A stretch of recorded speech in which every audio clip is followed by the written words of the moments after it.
Hello and welcome to my channel, I Win to Lose Gaming. We have another brand new Abyss 12, woohoo!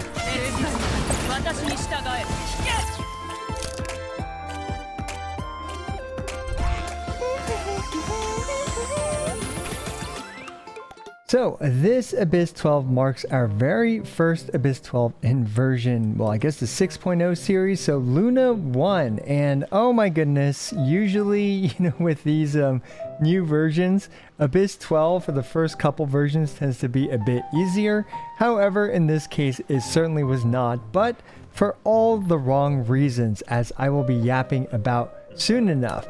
And let's just take a quick look at the Abyss blessings really quick, so that way you guys can see, my kind of a decision making for team building. But we can see the first half is electric charge damage by 200% increased, and then lunar charge damage by 75%. So obviously shielding electric charge as well as lunar charge. Fortunately, you can use electric charge if you don't have a Nefa at the moment, which is nice.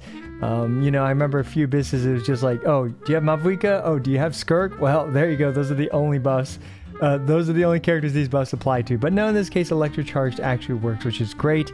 Then we have the second half, which is character bloom damage increased by 200% and lunar bloom damage increased by 75%. And unfortunately, I would just say there's just no good free-to-play friendly option where the bloom damage here matters, because keep in mind that bloom damage does not include hyper bloom or burgeon, which actually would have helped a lot, but in this case it's just regular bloom. So we're talking like Nilo essentially, as well as various llama teams perhaps. So yeah, now let's go ahead and take a look at the two teams, starting with the top half team, which no surprise, it is a taser team, and this team is definitely actually a bit overkill, but I got sick of grinding. I'm going to be honest, I got sick of grinding 12-3-2 for the RNG. So I said, screw it. We're going to kill the top half a little bit faster with this setup. So we've got Aoife, and I guess he's using the Wandering Even Star.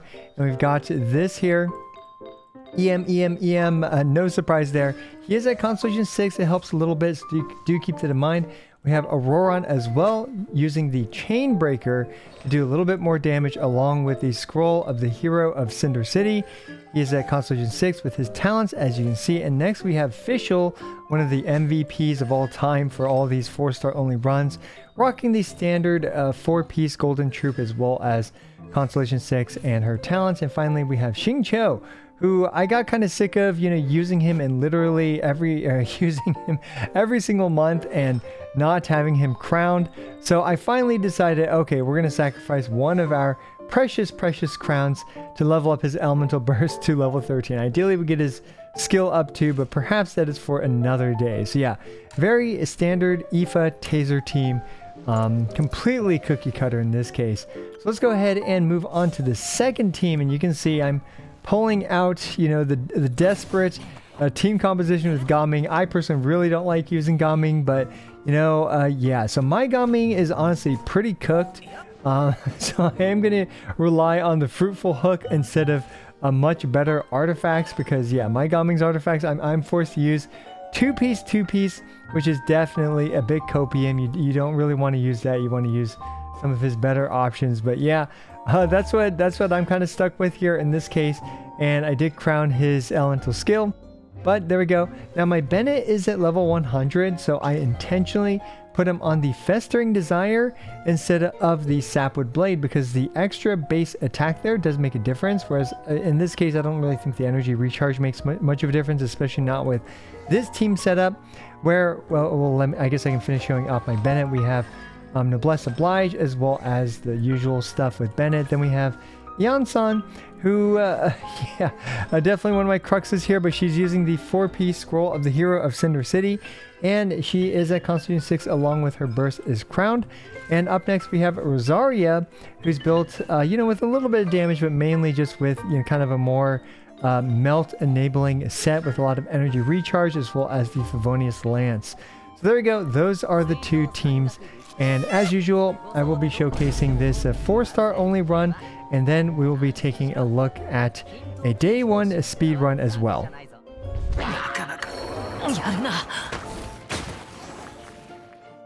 Alrighty then, let's take a quick look at the actual runs, starting with, well, of course, the top half with the taser team. And right off the bat, we actually have this Mirror Maiden, and despite this being a taser run, this thing does indeed resist Hydro by a decent amount. However, because of the additional damage that, you know, the Electro Charge is doing, it's going to be taking a lot more from the additional Electro damage. So this is kind of an interesting way to kind of force, I guess, taser to be good when, you know, normally it's really like kind of mediocre. I would say, like, it's not bad, but it's certainly not like phenomenal. But because of these buffs to taser damage as well as the enemy lineup like the sombrero, you guys probably know how it works by now, but in case you don't, hides in a hat, you follow the real hat, then you attack the real hat with electrocharged, and you know, you can break it with raw damage as well, but electrocharge makes it so the hat stops moving, at which point, you know, you will break the hat once you hit it enough, and then it will take some damage, and then you can beat up the Taco Tuesday man here, because yes, look at him just like throwing all those tacos around, probably wasting them all, so hopefully you can salvage a couple of them for your lunch. So there we go. Once you bring taser to that fight, to a taco fight, well, it becomes pretty easy, all things considered. Now this next one for 12-1-2 starts off with these two water balls. Now interestingly, I actually wasn't planning on 3-starring 12-1 or 12-2 this run. I actually wanted to experiment with this team and this setup for 12-3, and unintentionally I ended up actually 3-starring these with this Gaming team despite that. And okay, I guess you know, the first two water droplets immune to water or immune to hydro, and giant, you know, water monster immune to hydro, to no one's surprise. So anyway, you want to break the little clones eventually for the Hydrotolba, because the little clones, it will try to absorb those little clones, which will make it resist, you know, make its resistance a lot higher, and for what it's worth, it will make its attacks a little bit more dangerous. So yeah, eventually you do want to break them with, you know, a little bit of Pyro, Dendro, Cryo. These things, probably Electro as well, can all break it. I'm actually not too sure how well Electro does, but yeah, it probably does fine. So there you go. Yeah, Hydrotolba, pretty straightforward enemy, and the fact that it is always infused with Hydro means that things that vape a lot, like for example Pyro DPS characters, and especially a character like Xiangling, hard counter this thing. Gaming actually isn't as good as you would expect against the Hydrotolba, because Gaming tries to melt everything, which is a higher multiplier than, you know, vape for him. But yeah, it's still a pretty comfortable clear, despite, you know, not really actually expecting to clear it there. Now, the next one is the 2 Hydro Hilichurl Rogue. So, another interesting thing, another interesting choice of enemies where they actually resist the Hydro portion of the damage by a bit. But, you know, the actual Electro damage plus the Electro Charge makes it pretty effortless. Just try to keep them grouped up, which fortunately these two aren't too difficult to keep grouped up. And you will see in this abyss that one of the hardest parts about it is grouping the enemies. Anyway, the next enemy, the Radiant Moonfly, one of the new overworld bosses, resists Dendro, resists Pyro by a lot. And when it goes into butterfly mode, it gives you that little debuff icon that you can see, where while your character is not fully healed, then you actually receive a nerf to healing, a nerf to damage percent, as well as a nerf to the character's crit rate. So fortunately though, this team is largely relying on its taser damage. However, of course, you know, there's still a very decent amount of non-taser damage here as well. Aoife does heal some, and definitely better healers. Like for example, I found Sucrose plus Fischl plus Xingqiu plus Sayu to be a more comfortable team for this fight, because Sayu's burst healing just instantly caps out everyone. Of course, you know, there's plenty of substitute healers to Sayu, but burst full team healers are pretty good for that reason against that thing. And there's not much else to really say about that boss, which I find interesting. You just heal to debuff, to remove the debuffs. Then we have this, where it starts to finally show the grouping issues of this Abyss 12. Of course, for 12-1, we didn't really have grouping issues, and then for 12-2-2 is where we start to see it with these two very annoying Thunder Craven Rift Hounds, which get knocked back very easily. And if they're hit by a lot of electro damage, their gauge fills up and they get enraged. And then they will start attacking far more frequently, making it even more difficult. However, they will also lose a lot of electro resistance, making them easier to kill. Now, these two stupid robots, very stupid and very annoying, and also very robot. They get knocked backwards from the direction that they're facing, and they also kind of take a while to rotate which direction they want to face after they get knocked back. So pretty annoying because it is very easy to accidentally split them up, and I accidentally split them up here, as well as messed up my pyro cryo, you know, interaction relationship reaction melt reactions there. And yeah, again, I actually wasn't planning on 3-starring this here. I was planning on just battering the team up for 12-3 because again, this is my, well, I want to experiment in 12-3 to make sure that my gaming team can clear it. But anyway, here we go. So then we actually managed to get all 4 of them, you know, the Pokemon trainers basically beat up their Pokemon, and they lose, you know, a lot of resistances, and yeah, so just beat up their Pokemon. Easy peasy, lemon squeezy. Then we have 12-3-1 with this enemy. I actually really like her design, but I don't really understand what she does. She just kind of stands there and dies. I guess she's just here as another 800,000 hit points to chew through. No notable resistances, nothing that I can tell. But yeah, then we have this this quacktacular enemy, the Knuckle Duckle.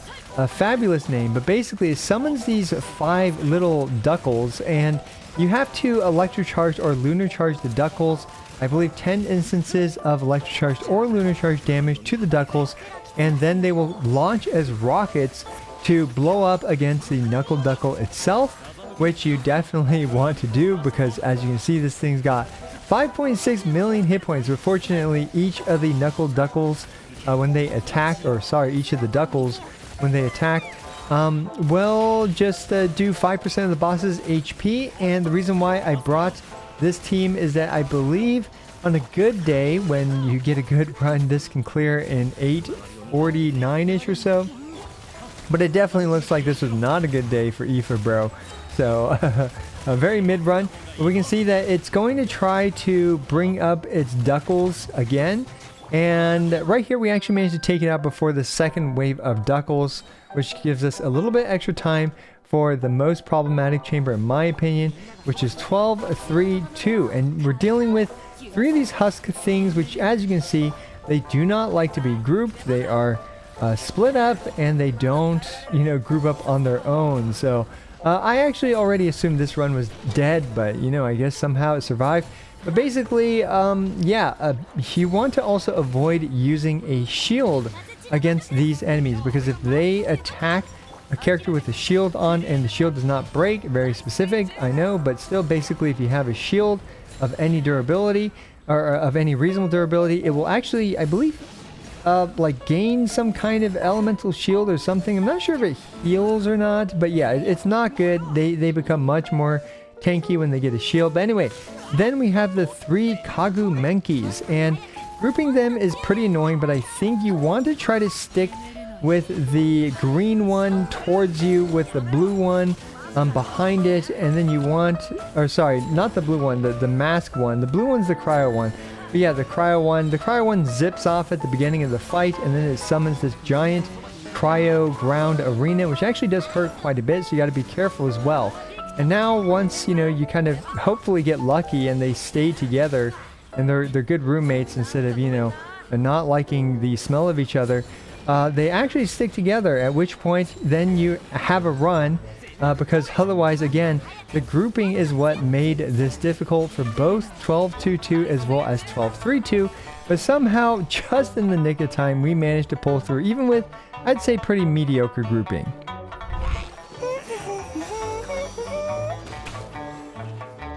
Okay, I've got a goofy day 1 speedrun, and because, you know, the 4-star only run took a bit longer than I would have liked, I'm only doing a top half run, and also there's a lot of finickiness with the top half run. But as you can see, this run is comically short. We've already cleared out 12 1-1, and now we've got 12-2-1, which, well, no surprise, guess what? This one also dies in a single Mavuika, not even like combo, but basically just burst initiation phase.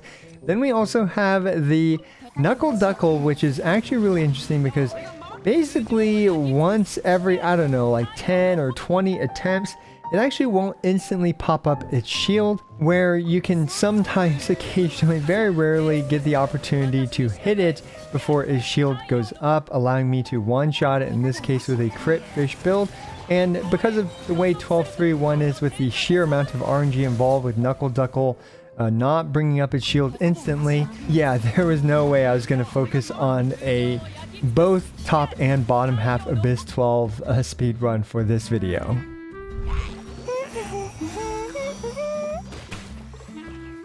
Okay, we've got a little bit more yap to go through for this Abyss 12, and first thing is that this Abyss 12 has a total of 26 million hit points. That of course does not include the Knuckle Duckles, additional Duckles if you do not bring Electro Charged or Lunar Charged to kill them after 10 applications of either Electro Charged or Lunar Charged. So yeah, if that's the case, then this Abyss has way too much. Yeah, I don't even want to talk about how much HP there is in that case. But basically, I mean, unsurprisingly, we're getting much more severe HP creep, I would say, overall, and especially considering this is the first Abyss of the version. I'm actually quite surprised that it was, in my opinion, this difficult for 4-star only characters. Now, I will say though that the gap between 4-star only characters as well as 5-star characters like Mavuika team versus, you know, the 4-star only teams, that gap is growing significantly, and that's kind of what makes it more difficult for 4-star only clears. But I do think that they intentionally make these possible for 4-star only clears to occur because of that. But yeah, it just took me a little bit longer than usual in comparison to clear it with 4-star characters. And I don't really think that's a great barometer for how difficult an Abyss 12 is, but for me personally, you know, it was more difficult in that regard. Now, speaking of which, you know, the top, it's interesting, we still have some anti-Hydro gaming here. We've got the Mirror Maiden who resists Hydro, we've got the Hydro Hilichurl who resists Hydro, but they don't resist Hydro by too much. So Nuvolette team in the top half with Taser or even Anefa could do fantastic. Any Anefa Lunar Charge team should absolutely demolish the top half, as well as Flynn's if you do plan to get him by the time that this Abyss should still be around by the time Flynn's is out. Now, also, you know, just pretty much any good old DPS character actually works pretty well, as long as you can kind of deal with the Knuckle Duckles, baby Duckles, because each of those baby Duckles has about 26 of the Knuckle Duckles HP. So yeah, those things are actually very, very durable, so do keep that in mind. But there are 5 of them, so that means that you can blow up, you know, or you can hit 5 of them at once instead of just hitting one Oprichniki Thunderblitz Gvardia at a time. And I will probably never say her name again in all of Genshin Impact, but we'll see. We'll see. So, yeah, top half, pretty straightforward. Bringing Electro and Hydro, especially any amount that can deal Taser is great, or Lunar Charge damage. For example, DPS characters that function well with that include characters like Verissa, who aren't too strongly dependent on any specific reaction or team. Because of Verissa's flexibility, she can be slotted here. You can use Nuvolette Taser. You can use various versions of Taser as well, but I'm gonna reserve judgments to say, like, you know, whether or not those will be good. But you can of course use, for example, Arlecchino with Anefa, with Aino, with the Lunar Charge situation. That should probably work. Maybe over Vape can work as well, as long as you deal enough damage as well as fulfill the Taser requirements for the top half. Now, for the second half, Pyro is king, especially against the Hydrotolpa. And once you make it past the Hydrotolpa, though, you know, Pyro's not like necessary or anything, but of course Pyro doesn't have any issues dealing with the elements. And also Freeze does pretty well too. I believe you're able to freeze all of the enemies here, especially the Thunder Craven Rift Hounds and Assault Mechs, to keep them in place. Then you can also use freeze against the shadowy husk standard bear. You can just the various shadowy husks to keep them rooted for a bit, although they still end up, I believe, kind of getting spread here and there, but not too bad. So yeah, most DPSs will work in the second half as long as you just do enough damage, and as long as, you know, you're not fighting water with water in this case. So, you know, Hydra DPSs are going to struggle in the second half, especially against the Hydrotolpa, but, you know, if you get past the Hydrotolpa, take your time with it. You know, you can just literally bring Bennett plus Xiangling and they can solo this if your Xiangling is reasonably built. But, you know, Hydra DPS can deal with the rest of it if that's something that you're thinking about. But yeah, basically any form of real damage, you know, bloom related damage will work reasonably well against this too. Whether it's, you know, some kind of Llama team or Hyper Bloom team, Nilo team for the most part, although just be careful about the Hydrotolpa, could definitely give you some issues. But yeah. Okay, and that about does it for this Abyss 12, our first Abyss 12 in version Luna 1. Let me know if you thought this was easy or if this was difficult. And I've been seeing an interesting new trend in kind of like what people think about Abyss 12s. It tends to be either pretty easy or pretty difficult, and this is kind of an issue with, you know, newer Abyss designs as well as endgame design, is that, hey, these almost become like a character check. Like, do you have a Nepha? Well, look at that. The top half is going to be pretty easy. And do you have, for example, Mavuika or Skirk or Lauma? Well, look at that. The second half is probably going to be pretty easy. So, yeah, I'm not really quite sure how I feel about, you know, kind of that design.